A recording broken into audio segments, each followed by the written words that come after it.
자, 청와대는 NSC가 있고 뉴스공장에는 5당 안보회의가 있습니다.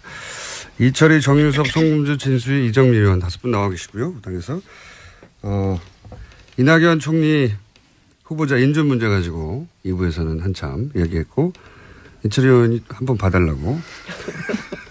도와달라고 그랬어요. 도와달라고. 한번 봐달라고. 예. 낮은 자세로. 자, 혹시 그 관련해서 더 이상 하실 얘기는 없으신 거죠? 예. 이건 제가 한 말씀만 더 드릴게요. 여당이니까. 아니, 전 야당의 문제 제기도 우리 원내대표도 그런 말씀하셨습니다만 우리가 야당일 때 취했던 태도를 되돌아보게 된다. 그런 말씀을 하셨기 때문에 좀 야당의 태도가 무조건 나쁘다 저는 그렇게 생각하지는 않고요. 다만 인사 전체를 좀 봐주십사. 그러니까 인사 전체 뭐 이낙연 총리 후보자뿐만 아니라 뭐 전체적으로 지금 코드 인사 안 하잖아요. 가장 가까운 분들은 지금 뭐 해외로 나가고 출국할 정도로 코드 인사 안 하고 이른바 수첩 인사 안 하고 넓게 탕평 인사를 하고 있는 것도 좀 봐주십사. 인사 전체를 좀 봐달라는 거. 그다음에 초반에 문재인 대통령이 펼치고 있는 국정 전반에 대한 것도 좀 평가를 해달라. 거기에 대해서 국민들 기대가 상당히 높다면 큰 틀에서 이 문제를 좀 바라봐 주십사 하는 거를 좀 말씀드리고 싶고 어쨌든 여야가 협치는 약속했잖아요. 지금 누가 이기고 누가 지긴 했습니다만 후보 시절에 모든 당이 협치하겠다고 약속했기 때문에 그 협치라는 거는 옳고 그름을 따져야 되긴 합니다만 그래도 역지사지하면서 문제를 풀어야 되는 거기 때문에 협치의 자세를 좀 잃지 않았으면 좋겠다 이런 말씀 드리고 싶습니다. 네. 송금주 의원입니다. 네, 하신 거죠? 네. 좋은 말씀 감사합니다. 좋은 말씀 감사합니다. 근데 저희가 그러나, 협치를 하고 있지 않습니까? 협치를 하기 때문에 드러난 많은 문제점에도 불구하고 총리 인준에 대해서 적극적인 입장인 겁니다. 그리고 전체적인 구도에서 인선을 봐달라는 부분 당연히 저희도 긍정적으로 평가하고 있습니다. 근데 그 부분은 그 부분인 것이고 또 개별 그 지명자에 대해서는 별도로 또 검증은 있어야 되는 것이고 그것이 법이 원하는 인사청문회 제도 그 바른 취지 아니겠습니까? 그런 것이고 이제 문재인 대통령께서 전반적으로 굉장히 잘하고 계십니다. 그렇기 때문에 이렇게 진한 허니문 기간을 갖고 계신 것 아닌가 싶고 다만 저희가 이제 우려하는 부분은 그 문재인 대통령의 그 청와대 들어가서의 어떤 행태적인 부분, 격이 없는 대화, 커피 타임을 갖고 또 보좌관들과의 사이에서 수석비서관 사이에서 대화를 통해서 어떤 국정 운영 방식을 정하는 그런 태도에 대한 부분들이 박근혜 전 대통령과 너무 다르기 때문에 이 진한 허니문 기간에 더더욱 국민들이 또 환호하고 또 지지하는 것 아니겠습니까? 그러나 그 부분과 이제 나타나는 이제 국정 운영 능력에 대한 부분은 별도인 것입니다. 그래서 그런 국정 운영에 대한 그 능력을 어떻게 보여줄 것이냐의 부분은 좀 더 치밀하고 또 조심스럽게 접근해야 되는 것 아닌가. 지금 몇 차례 훈령을 통해서 국민들이 원하는 여러 가지 조치들을 취했지만 그것들이 지금 약간 절차적인 문제도 제기되는 부분들이 있었습니다. 그래서 그 국정 운영에 대한 그 구체적인 실체적인 내용과 관련해서는 대통령께서 좀 더 치밀하고 또 여러 사람들의 의견을 들어보면서 접근하시는 것이 좋지 않나 이런 생각을 합니다. 이제 그렇게 할 겁니다. 네. 아니 지금 그렇게 안 하실까 봐 저희가 우려를 제기하는 아니, 거니까. 그렇게 지금 하는 거 보면 알잖아요. 될라면은 떡잎부터 알아본다고. 아니 초반에 하는 거 보면 5년 네. 동안 어떻게 할 건지 보이지 않습니까? 계속 그렇게 할 겁니다. 그럼 계속 훈령으로 하실 건가요? 아니 법으로 해야죠. 네, 그러니까 협치가 중요합니다. 자유한국당에서 하실 말씀이 있으신 것 같아요. 옆에서. 아니 저는 초심을 잃지 말라고 말씀드리는 거예요. 충고드리는 거고. 초심을 읽기 원하지 않으십니까 혹시? 그렇지 않습니다. 저는 지금까지 대통령들이 계속 실패했기 때문에 그로 인해서 국민들이 민생에서 보는 피해가 많았어요. 그래서 제발 좀 이번에는 성공한 대통령 되기를 바랍니다. 그게 무슨 정당을 떠나서 국가와 국민들을 위한 것이기 때문에 그걸 뭐 실패한 대통령 이런 거는 절대 원하지 않습니다. 한마디만 말씀드릴게요. 진수입니다. 협치 강조를 하시니까 다시 한번 드리는 말씀인데 협치에 야당이 협치할 수 있도록 하는 명분과 분위기는 여당이 만들어 주는 게 우선돼야 되고요. 그리고 협치를 야당한테 무조건 강요하시는 거는 좀 안 맞다. 아까 이제 너무 비굴한 자세라는 얘기를 들으셔서 그런지 모르겠는데 아까 송금주 의원 하시는 얘기 그렇게 할 겁니다. 라는 자체가 다시 자세가 조금 알겠습니다가 아니고 그렇게 할 겁니다. 아까 너무 비굴했나? 이러면서 제가 약간 걱정되기 시작했어요. 어떻게 얘기해야 되는 거죠? 무릎 꿇고. 그렇게 해야죠. 네. 예. 정의당에서는 또 할 말 없어요, 별로? 네. 이 부분에서 일단락. 예. 제가 문자가 많이 와서 그 요즘은 이제 게스트들이 나오면 사람들이 다 쳐다봐요. 맞춤형으로 질문. 예, 다 쳐다봐가지고 정유섭 의원에 대해서 저도 몰랐는데 1년 전 세비를 납부하겠다고 저도 기억이 잘 안 나는데 새누리당에서 약속을 했다고. 근데 그게 이틀 후래요. 예. 저 말씀드리겠습니다. 뭐 잘잘못 그 말씀을 드리는 게 아니고 당시 이제 김무성 대표 시절에 저희 당 홍보국에서 여러 가지 공약을 내면서 여기에 대해서 동의를 하느냐. 당연히 당 후보로서 동의를 하죠. 그래서 이름을 올렸던 거고 또 뭐 당대표였던 김무성 대표가 대표 사인해서 이제 광고까지 했던 거고. 그러니까 당 홍보국에서 정한 일을 따른 건데 그렇다면 지금도 당에서 결정해줘야지 개인 보고 어떻게 이거 어떨 거냐 묻는 것은 그거는 뭐 맞지 않다고 보고요. 당에서 결정을 하는 대로 따르겠습니다. 근데 그 당이 없어진 상태라 가지고 지금 애매해진 거. 상호 변경되죠. 상호. 대표이사 구속. 어쨌든 그러면 이틀 후에 세비 당에서 결정을 해줘. 세비 반납하면 개인이 한 것은 아니니까. 개인이 당이 그런데 결정하면은 당에서 결정한 사안에 따라서 따른 1년 있다가 거니까. 반납합니까? 이거 엄청난 돈이죠. 지금도 당에서 결정하면 따라야죠. 그거야 뭐 그때 당시에 그걸 표정을 이렇게 동의해서 억울하세요. 좀 억울하죠. 뭐 내 공약서에는 그 내용 안 들어가 있어요. 내 공약서에는 안 들어간 내용인데 뭐 당의 공약이 세전으로 합니까? 세후로 합니까? 잘 모르겠습니다. 근데 제가 결정 안 한다. 이거 말하는 사람이 많아요. 근데 하필 이틀 후라 제가 한번 여쭤봤습니다. 그런 저도 몰랐는데 문자가 굉장히 많이 오네요. 이거 큰일 났어요. 문자 온다고 뭐 지금 문자 폭탄 뭐 한두 번 받아봤어요. 문자 폭탄에 대해서 하실 말씀 없습니까? 이철희 의원님? 야당에서 문자 폭탄을 가지고 물론 이게 문자 폭탄이 아니라 유권자들이 문자로 참여하는 거다. 이런 견해도 있어요. 물론. 근데 어쨌든 문자가 저쪽에 쏟아지는 것에 대해서 그 인사청문회 할 때 그 동료 의원들 중에 이렇게 질의하면서도 그 억울하다 이게 좀 과하지 않냐 이렇게 문제제기 하신 분들이 있었어요. 저도 뭐 사실은 문자를 받아본 사람이기 때문에 많이 받아보신 충분히 뭐 그런 말씀을 이해가 됩니다만 그 정치인으로서 이걸 이제 풀어내는 그러니까 문제제기하는 방식도 좀 약간 좀 이렇게 거칠지 않았으면 좋겠다라고 생각해요. 그러니까 심정은 충분히 공감을 하나 이 문제도 저는 크게 보면 정치의 실패 때문에 그렇게 그런 현상이 초래된 것이기 때문에 우리가 반성할 대목도 분명히 있는 거고 그걸 전제로 해서 조금 이렇게 뭐 욕설이나 너무 욕설이나 단기간에 확 이렇게 몰아치듯이 하는 것에 대해서는 좀 걱정하는 바가 없는 건 아닙니다. 예, 자유한국당 정유섭 의원입니다. 저도 이제 문자 폭탄에 대해서 한 말씀 드릴 게 제가 최순실 게이트 그 청문위원이었잖아요. 하루 새에 10,000통을 받은 적이 있어요. 근데 이게 90% 이상이 욕설이고 비속어입니다. 그러니까 10,000통을 봅니까? 못 본데 처음 이게 제목만 봐도 욕설이에요. 이거는 건전한 비판이 아닙니다. 이건 비상식적인 행위고 이거는 뭐 대중 속에서 숨어서 공격하는 일종의 폭력행위예요. 그래서 이게 우리나라가 그래도 50년, 60년 민주주의를 했는데 건전한 비판하고 폭력행위하고는 다른 겁니다. 그래서 저는 이걸 뭐 어떤 사람은 이거는 뭐 정치 비판이라고 하는데요. 이걸 그런 식으로 무슨 양성화식으로 보면요. 이거는 국가가 천박해지는 겁니다. 좋은 말로 할 수 있잖아요. 좋은 말로. 욕지거리, 비속어 이렇게 해가지고 하는 거를 건전한 비판이라고 하면 그거는 이런 거는 비판을 하더라도 좋은 말로 해야 된다. 저는 그렇게 말씀드리고 싶습니다. 네, 제가 한 말씀 드릴게요. 예, 국민의당 송금주 의원입니다. 저희도 이제 국민의당 제가 처음 문자 폭탄을 받아본 게 탄핵 발의 시점과 관련해서 네, 그때 한참 한 일주일 이상 받았습니다. 그리고 이제 간간히 문자 폭탄 오다가 최근 또 이낙연 총리 지명자 인준과 관련해서 받고 있는데요.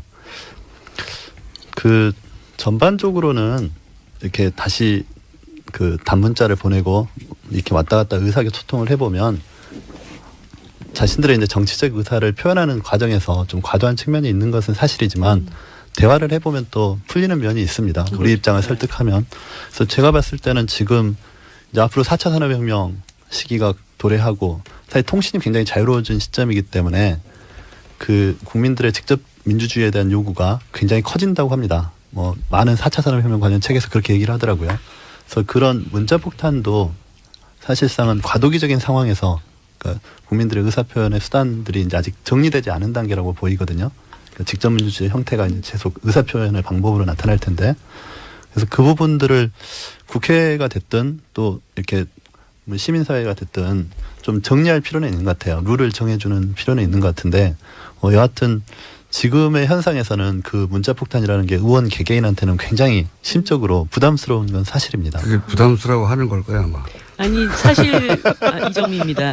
예, 네. 욕 먹는 거 좋은 사람은 없죠. 저도 가끔씩 SNS 상에 자신이 지지하는 후보에 대한 조금 비판의 얘기를 하면 곧바로 막 여러 가지 이제 댓글들이 달리고 특히 특히 여성 정치인들한테는 그다음에 외모 비하 이런 것으로 이제 댓글을 달면서 이제 외모 비하는 저도 많이 당합니다.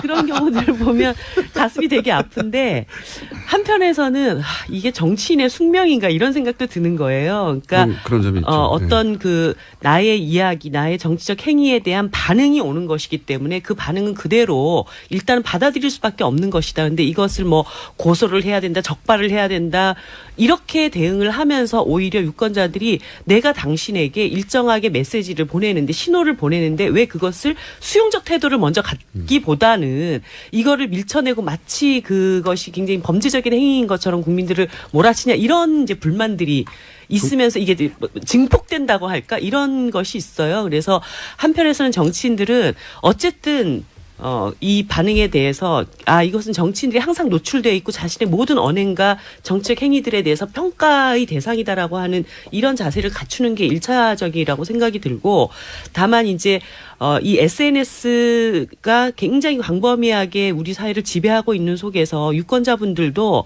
좀 더 민주적 방식으로 좀 더 순화된 언어로 자신의 의사를 표현할 수 있는 그런 어떤 노력들 이런 것들도 함께 해주셨으면 하는 게 이 방송을 통해서 또 그 일들을 하시는 분들에 대한 저의 바람이거든요. 네. 이런 건 있습니다. 근데 말씀하신 중에 숨어서 보내는 게 아니라 유권자들은 자기 번호가 노출이 돼요. 그러니까 만약에 숨어서 안전하다고 생각해서 익명의 게시판에서 올리는 글이라면 그렇게 비난할 수 있는데, 이 사람들은 개별적으로 자기 번호를 노출하면서까지 하는 행위라 당사자들한테는 나름 고민을 하고 보내는 거거든요, 그게. 그런데도 불구하고 욕설을 보낼 때는 아마 면전에서 만나서 욕을 할 거예요.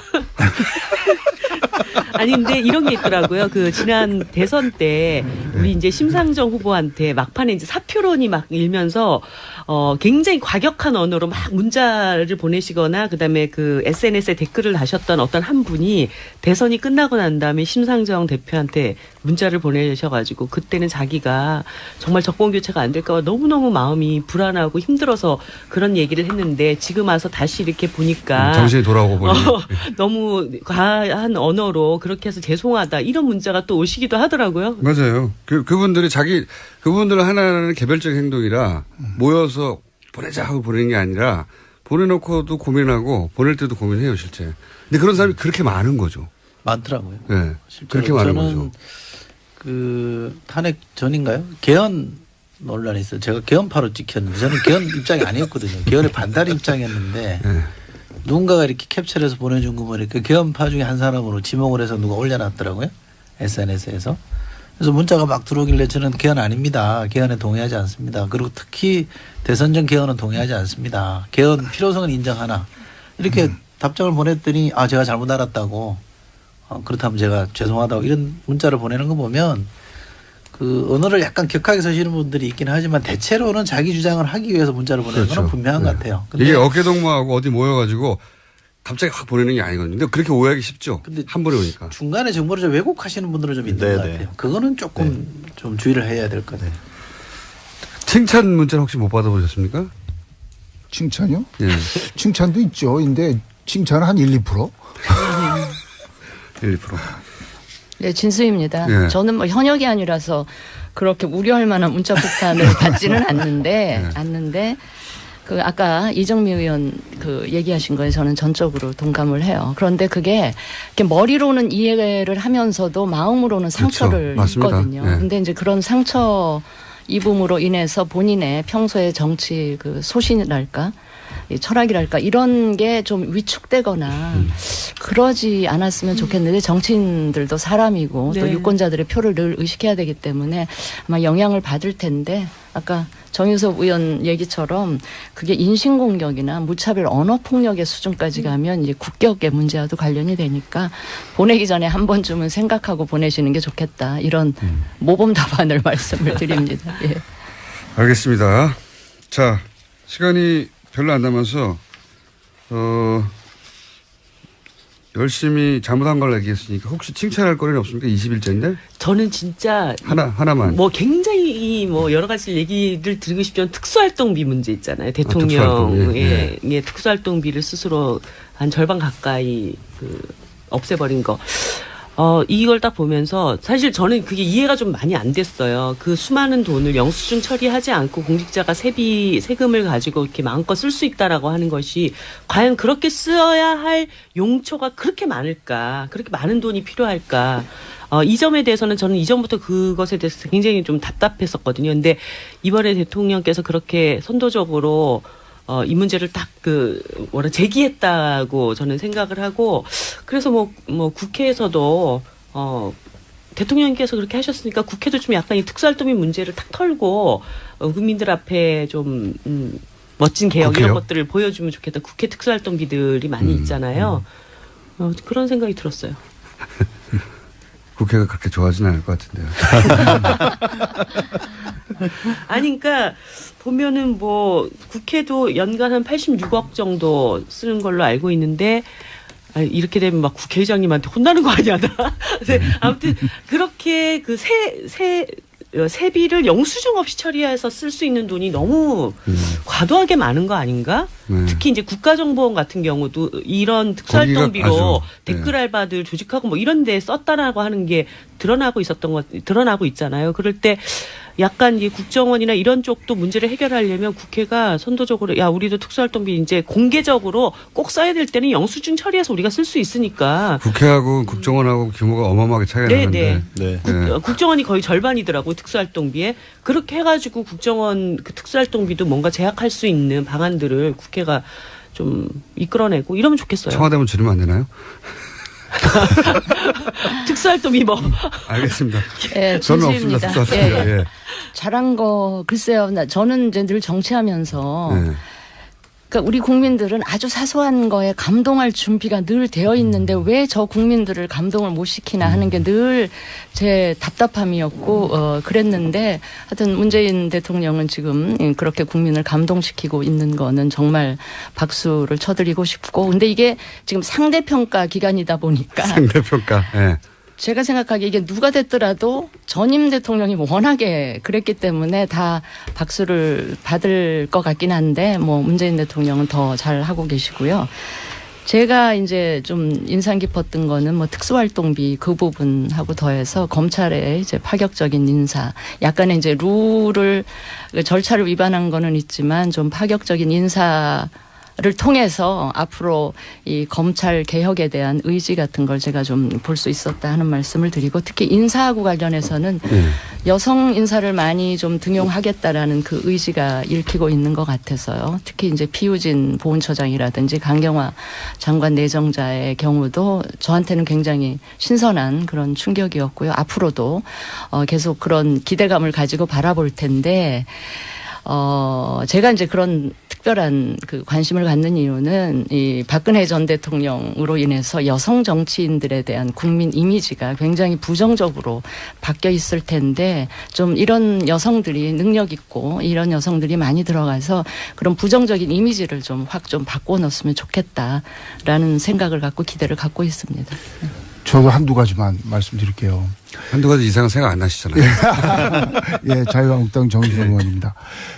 요번 인사 보면서 저도 사실 그 사람을 참 널리 구애쓰고 좀 스토리 있는 사람들을 찾아쓰고 그런 측면에서 굉장히 인상이 깊었어요. 다만 이제 내각 말고 비서진은 옛날로 돌아가는 것 같아요. 비서진은? 옛날 그 노무현 시대 때 사람들로 다시 쓰는 건데 다만 이제 제가 이제 한마디 말씀드리고 싶은 것은 과거처럼 이렇게 또 성벽을 쌓거나 끼리끼리 이렇게 하는 걸로 이렇게 가면 또 그게 1, 2년 지나다 보면 또 이렇게 성벽이 쌓이니까 그걸 주의해 주시기 바라고 그다음에 아까도 제가 말씀드렸듯이 과거 보지 말고 미래로 가자. 뭐 4대강 감사하자 뭐 또 하자 이런 것들이 자꾸 과거를 파내는 거란 말이죠. 예, 미래로 갔으면 좋겠다는 말씀 드리고요.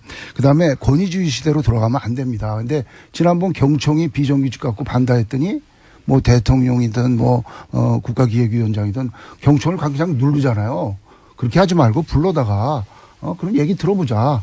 너 경총 너희 생각은 뭐냐. 노총만 불러서 듣지 말고 그렇게 권위주의 시대로 들어가지만 반발하는 사람에 대해서는 또 끌어다가 또 설득하는 그런 과정을 해줬으면 좋겠다 이렇게 그거는 말씀드립니다. 저도 동의합니다. 네, 예. 송금주 의원입니다. 칭찬하신다고 그래놓고 이렇게 앞에 했잖아. 욕을 하기 위한. 뭐 저는 이렇게 생각합니다. 우리 문재인 대통령께서 어쨌든 뭐 세부적인 사항이야 다 만족시킬 수 없는 거 아니겠습니까? 그렇더라도 새 정부 들어서 국민들한테 어쨌든 희망을 주고 또 상처받은 마음을 달래주는 그런 행보를 계속 보여주시고 있다는 것만으로도 거의 합격점 드려야 된다고 생각합니다. 자, 앞으로 그런 행보 외에 실제 전국 운영 능력을 좀 보여주셔가지고 정말 멋진 정치를 해주시길 바랍니다. 참고로 송금주 의원님은 국회를 빛낸 바른 언어상을 수상하셨어요. 아시겠죠? 아, 그래요? 아니, 많이 받았네. 그 4대강 얘기 잠깐만 좀 드리면요. 네, 4대강을, 정의당입니다. 예, 4대강을 이대로 지금 둘 수는 없습니다. 어떤 방식으로든 간에 이걸 복원을 해가지고 하천을 제대로 흐르게 하고 사람들이 물 먹을 때 걱정 안 하고 먹을 수 있도록 하려면 거기에 상당한 또 예산이 다시 추가적으로 들어가야 돼요. 근데 이미 22조나 되는 엄청난 돈을 들여가지고 이 4대강 이렇게 망쳐놨는데 국민들한테 이걸 다시 복원해야 됩니다. 이런 예산이 필요합니다라고. 저하고 시각이 틀리기 때문에. 예, 그런 얘기를 하려면 그 이명박 박근혜 정부의 세 차례 감사를 통해서 수질 악화의 원인이라든가 정부의 이 부당한 개입이 있었다라고 하는 것은 감사원에서 이미 나온 겁니다. 그 전 정권 아래서. 그럴 때 이거를 복원을 하려면 이 예산이 필요한데 그러면 책임을 묻지 않고 또 이 4대강 복원하는데 막대한 예산을 달라 이렇게 설득하기 어려운 거라고 전 봐요. 그렇기 때문에 명확한 진실을 규명해야 그다음 문제도 또 해결할 수 있다. 이것을 마치 예전의 어떤 논리로 정치 보복의 논리다. 이렇게 보실 문제는 아니다라고 생각이 들어요. 제가 말씀- 말씀입니까? 이거는 나도 얘기해야 될 거. 제가 한 말씀 드릴게요. 4대강은 저희가 따로 마련할게요. 큰 주제라서. 예. 그 경총 관련해서 이건 뭐 약간의 해명입니다만 그 워딩을 보시면 청와대 워딩을 보시면 무조건 잘못했다는 게 아니라 토론으로 풀면 될 일을 왜 무조건 안 된다고부터 하고 나서냐 이렇게 지적을 한 거기 때문에 힘으로 눌렀다 이렇게 보시면 안 되고요.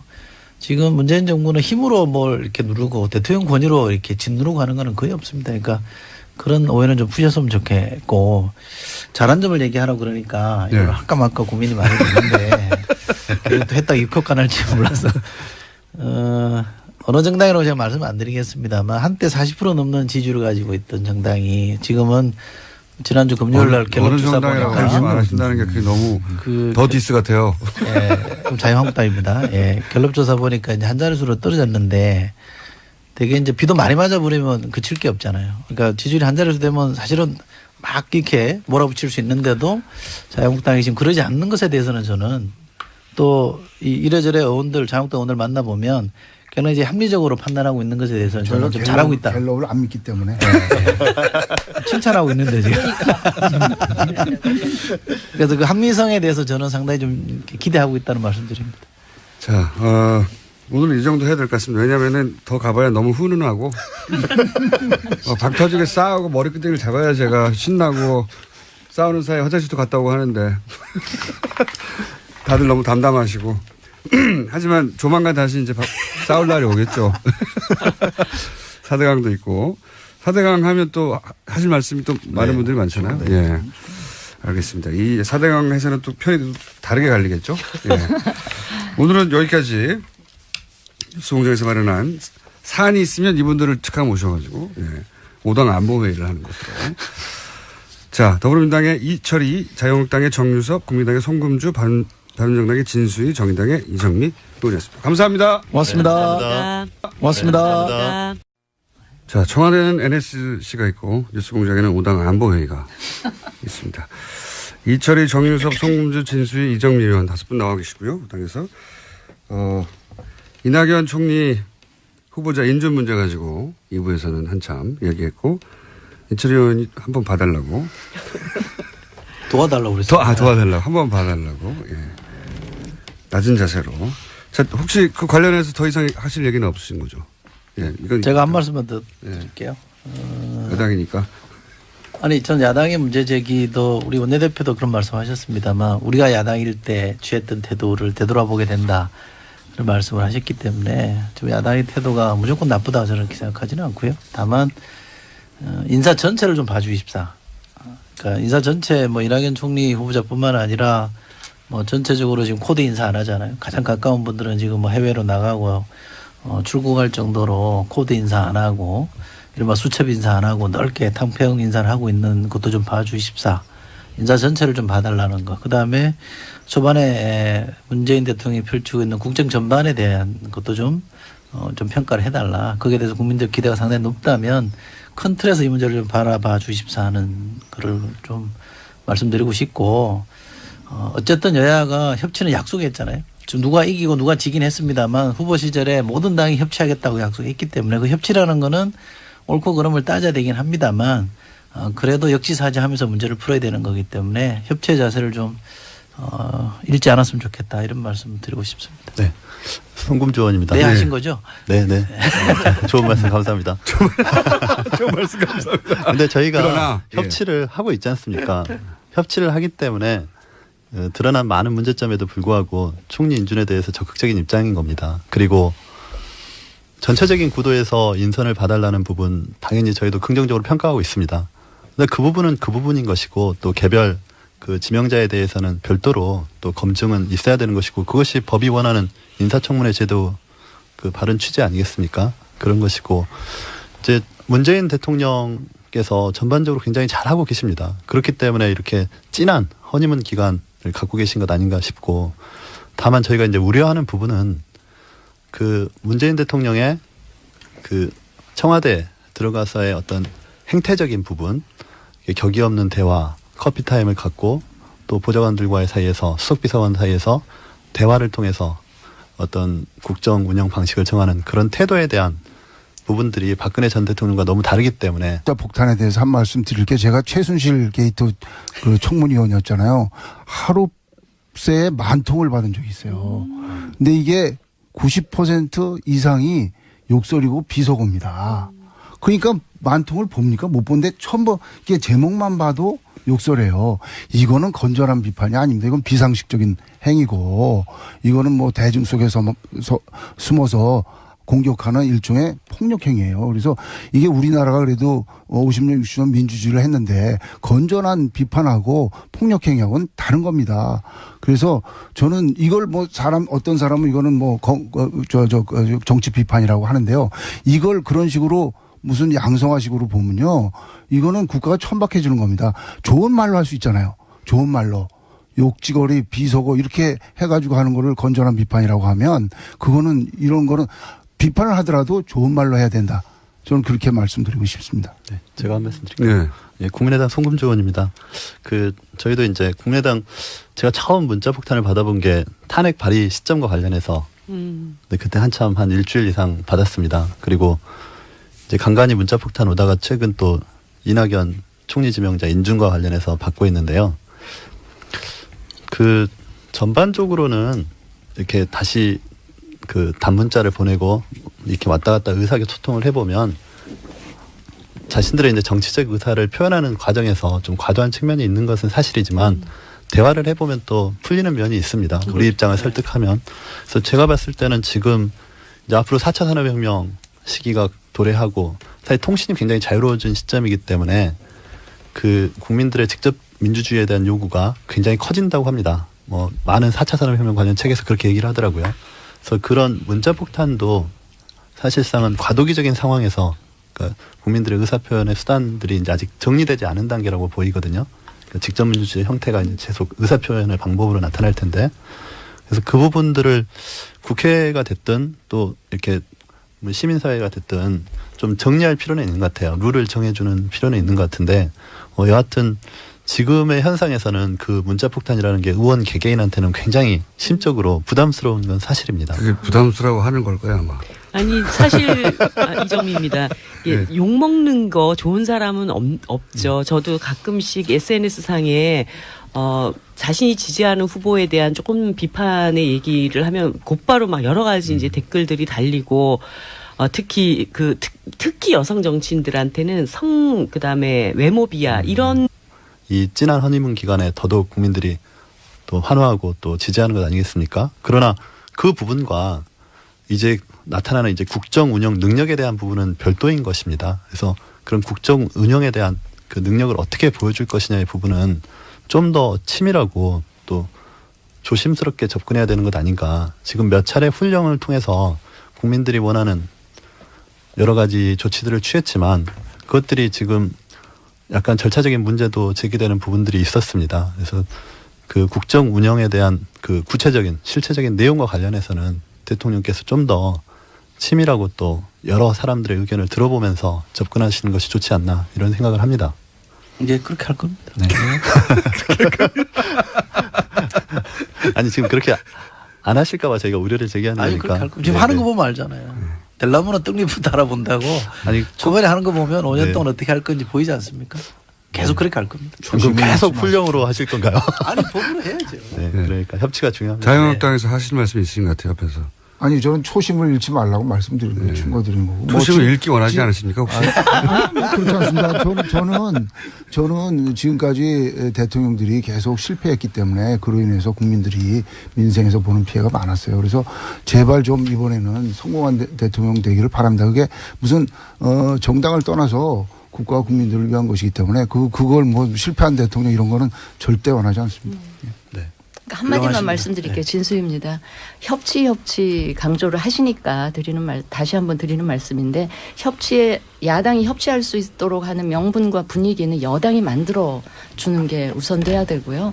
그리고 협치를 야당한테 무조건 강요하시는 거는 좀 안 맞다. 아까 이제 너무 비굴한 자세라는 얘기를 들으셔서 그런지 모르겠는데 아까 승금주 의원 하시는 얘기 그렇게 할 겁니다. 라는 자체가 다시 자세가 조금 건방져졌어요. 알겠습니다가 아니고 그렇게 할 겁니다. 아까 너무 비굴했나 이러면서 제가 약간 걱정되기 시작했어요. 어떻게 얘기해야 되는 거죠? 무릎 꿇고. 그렇게 해야죠. 네. 예. 정의당에서는 또 할 말 없어요 별로? 네. 이 부분에서 네. 일단락. 예. 제가 문자가 많이 와서 그 요즘은 이제 게스트들이 나오면 사람들이 다 찾아봐요. 맞춤형으로 질문. 예, 다 찾아봐가지고 이제 정유섭 의원에 대해서 저도 몰랐는데 1년 전 세비를 납부하겠다고 저도 기억이 잘 안 나는데 새누리당에서 약속을 했다고. 근데 그게 이틀 후래요. 예. 저 말씀드리겠습니다. 큰 것으로 이제 댓글을 달면서 이제 외모 비하는 저도 많이 당합니다.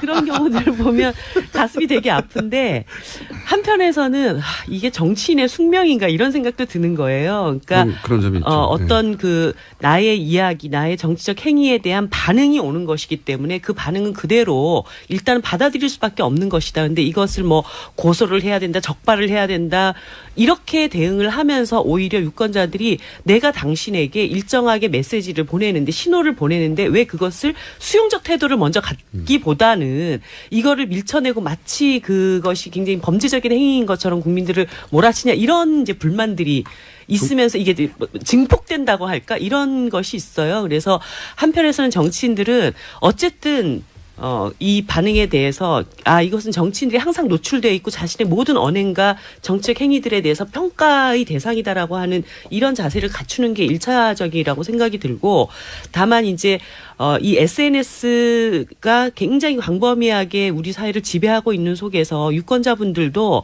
좀 더 민주적 방식으로 좀 더 순화된 언어로 자신의 의사를 표현할 수 있는 그런 어떤 노력들, 이런 것들도 함께 해주셨으면 하는 게 이 방송을 통해서 또 그 일들을 하시는 분들에 대한 저의 바람이거든요. 네. 이런 건 있습니다. 근데 말씀하신 중에 숨어서 보내는 게 아니라 유권자들은 자기 번호가 노출이 돼요. 그러니까 만약에 숨어서 안전하다고 생각해서 익명의 게시판에서 올리는 글이라면 그렇게 비난할 수 있는데, 이 사람들은 개별적으로 자기 번호를 노출하면서까지 하는 행위라 당사자들한테는 나름 고민을 하고 보내는 거거든요, 그게. 그런데도 불구하고 욕설을 보낼 때는 아마 면전에서 만나서 욕을 할 거예요.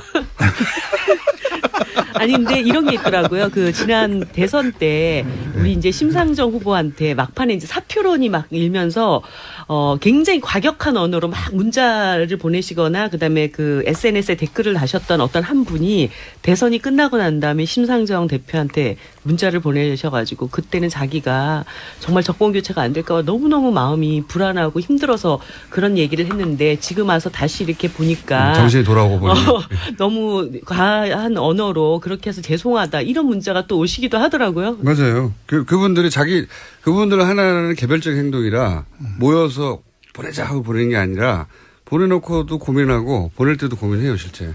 근데 그런 사람이 그렇게 많은 거죠. 많더라고요. 네. 그렇게 많은 거죠. 저는 그 탄핵 전인가요? 개헌 논란이 있어요. 제가 개헌파로 찍혔는데 저는 개헌 입장이 아니에요. 잘잘못 그 말씀을 드리는 게 아니고 네. 당시 이제 김무성 대표 시절에 저희 당 홍보국에서 여러 가지 공약을 내면서 여기에 대해서 동의를 하느냐. 당연히 당 후보로서 동의를 하죠. 그래서 이름을 올렸던 거고, 또 뭐 당대표였던 김무성 대표가 대표 사인해서 이제 광고까지 했던 거고. 그러니까 당 홍보국에서 정한 일을 따른 건데, 그렇다면 지금도 당에서 결정해줘야지 개인 보고 어떻게 이거 어떨 거냐 묻는 것은 그건 뭐 맞지 않다고 보고요. 당에서 결정을 하는 대로 따르겠습니다. 근데 그 당이 없어진 상태라 가지고 지금 애매해진 거. 상호 변경되죠, 상호. 대표이사 구속. 어쨌든 그러면 이틀 후에 세비 당에서 결정을 해줘. 세비 반납하면 개인이 한 것은 아니니까. 개인이 당에서 사람들 결정하면은 당에서 결정한 사안에 따라서 따른 1년 있다가 거니까. 반납합니까? 이거 엄청난 돈이에요. 지금도 당에서 결정하면 따라야죠. 그거야 뭐 그때 당시에 그걸 표정을 이렇게 동의해서 억울하세요. 좀 억울하죠.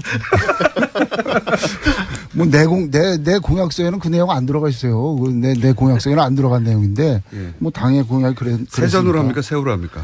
모르겠습니다. 근데 제가 결정 안 한다. 이거 말하는 사람이 많아요. 근데 하필 이틀 후라 제가 한번 여쭤봤습니다. 그런 저도 몰랐는데 문자가 굉장히 많이 오네요.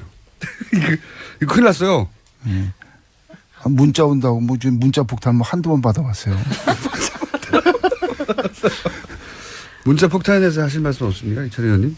야당에서 문자 폭탄을 가지고, 물론 이게 문자 폭탄이 아니라 유권자들이 문자로 참여하는 거다, 이런 견해도 있어요, 물론. 근데 어쨌든 문자가 저쪽 쏟아지는 것에 대해서. 그 인사청문회 할 때 그 동료 의원들 중에 이렇게 질의하면서도 그 억울하다, 이게 좀 과하지 않냐 이렇게 문제제기 하신 분들이 있었어요. 저도 뭐 사실은 문자를 받아본 사람이기 때문에 많이 받아보신. 충분히 뭐 그런 말씀을 이해가 됩니다만, 그 정치인으로서 이걸 이제 풀어내는, 그러니까 문제제기하는 방식도 좀 약간 좀 이렇게 거칠지 않았으면 좋겠다라고 생각해요. 그러니까 심정은 충분히 공감을 하나 이 문제도 저는 크게 보면 정치의 실패 때문에 그런 현상이 초래된 것이기 때문에 우리가 반성할 대목도 분명히 있는 거고, 그걸 전제로 해서 조금 이렇게 뭐 욕설이나 너무 늦은 시간이나 단기간에 확 이렇게 몰아치듯이 하는 것에 대해서는 좀 걱정하는 바가 없는 건 아닙니다. 예, 자유한국당 정유섭 의원입니다. 저도 이제